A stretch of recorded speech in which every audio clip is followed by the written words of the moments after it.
Can I get an amen up in here? We're honking for Jesus and saving our souls. We're catching up with a movie that is in theaters and on Peacock, and we've seen it, and it's got a lot going on. Tell us about it, Alonso. Yeah, with the big old microphone. Come in closer, son. You gonna see what all the fuss is about.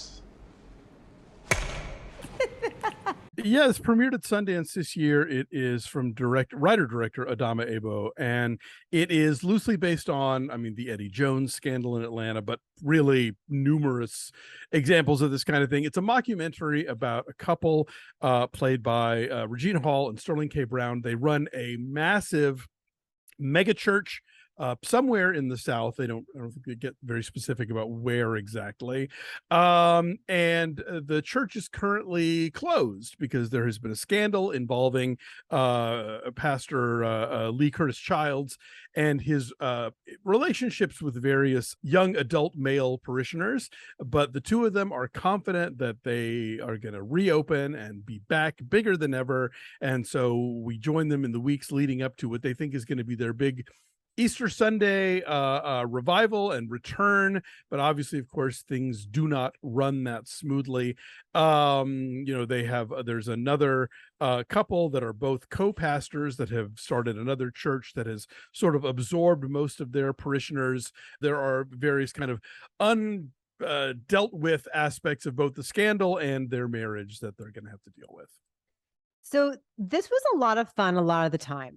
Mm. And the mockumentary format, I think it plays so well into what Regina Hall does so well, because she's so technically precise and can just pivot on like the split second between, being totally serious and being self-aware. And her comic timing is so perfect at all times that this is one of her best performances, I would say, ever. I love her in this. Yeah. And Sterling K. Brown does not get to be funny enough. I think we've had more of a dramatic actor, and he gets to be funny in this. But there's an interesting and potentially complicated distinction between what's the mockumentary and what's not, because we also have access to who they really are. Right. When that documentary crew isn't following them around, who they are in their car, who they are in their bedroom. And that's all interesting, but how do we know that stuff? If this isn't, what I mean? Here's the thing. No, I mean, I'll get to my thoughts on the mockumentary thing in general, but here's the thing that I discovered in talking about this on Max Film. Mm-hmm. I watched this on my laptop on Peacock, and I didn't get to see it projected. Apparently the aspect ratio changes. Yeah. So I didn't even catch that. I was like, how are we even supposed to know the difference? And that was pointed out to me.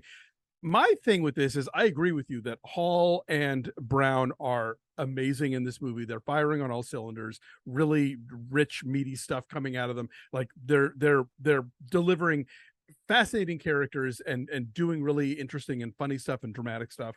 I don't think the mockumentary format is helping this movie. Okay. I find it to be a distraction, frankly, because I think it is so it is like satire level 0 to talk about like people in mega churches who spend a lot of money on themselves, or people who preach morality but in their private lives are hypocrites. We've seen that a gajillion times, and we've seen it in real life, we've seen it in satire. Like it's all over the place. They do find the kind of human heart of this story that keeps it from seeming like caricature when it isn't being a mockumentary. Like the scene where Lee Curtis is trying to sort of like, you see him doing his seductive thing to the sound guy of the movie, and the sound guy of the movie is openly gay and knows what he's doing, as opposed to Lee Curtis, who is in the closet, and this is how he maneuvers. Like, that's an incredible sequence. And that tells you so much about this guy and how he operates and what he's about. And the bedroom sequences and the scene where Regina Hall has breakfast with her mom, like those are all, they provide so much character and so much, depth to this movie. And then we're stuck with the mockumentary stuff, which is kind of like, it's not, bolstering the story the way that the non-mockumentary stuff is, for me anyway. And it's low-hanging fruit, right? Yes, like it's really obvious. But I mean, I like the real life stuff too. I guess I just wonder, from a narrative logic perspective, how do we as an audience know both things? And I guess we're just meant to be omniscient. It I has don't its, know. yeah, I mean, it has its cake and eats it too, in terms of like, well, here's what the mockumentary about them looks like, and then here's what's really happening. And usually if you're going to go mockumentary, Right. you go all in. The whole way. Everything is POV, and then you catch accidental moments and stuff. But this movie wants to be like a straightforward narrative, but then also do the mockumentary stuff. And Yeah. I don't think, as a filigree, as sort of a side thing, the mockumentary stuff doesn't really help the narrative along that well. So I think these are great performances. Yeah. I think there are a lot of individual moments that really that stand out and pop. I really liked there's one scene with Austin Crute as one of the young men having a face-to-face confrontation with Lee Curtis. That's really powerful. So tense. Yeah, that whole long sequence where Lee Curtis is seducing the sound guy, like it's a lot of it is all in one take. Yeah. Like most of it is. And so once you realize that, it's like, oh God, like it really ups the tension and you wonder like how far is this going to go? I did notice the aspect ratio changing. Okay. I Yeah. you know, I was saw it on sick, TV. you guys. No, but just I think I saw it on a TV. I On saw a bigger it screen, sure. bigger, Yeah. so it was more obvious that way. No, I really enjoyed it, and again, like the performances and that tension in that relationship, and wondering what's real and what's not.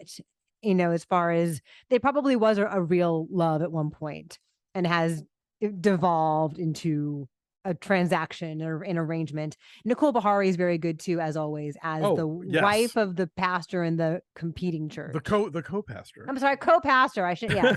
She's not a first lady like Regina Hall is. Exactly. Trinity with an IE on the end of it. she and Conphidance play the other pastors. We should mention also the clothes are spectacular. Oh man. Yes. Right. Lorraine Coppin is the costume designer, and they spend so much time in that closet talking about like specific designers and specific shades of lavender and his suits, her hats, some amazing stuff for sure. And it's not just there to be flashy, like the clothes tell a story too, as far as where they are in their lives. And anyway, so I'm saying 7. I said 6. I found myself really frustrated because again, so much of this is so great, starting with the performances, but then I think that Ebo kind of undercuts her best ideas, and so I look forward to seeing what she's going to do next. And I wish that this one were more cohesive.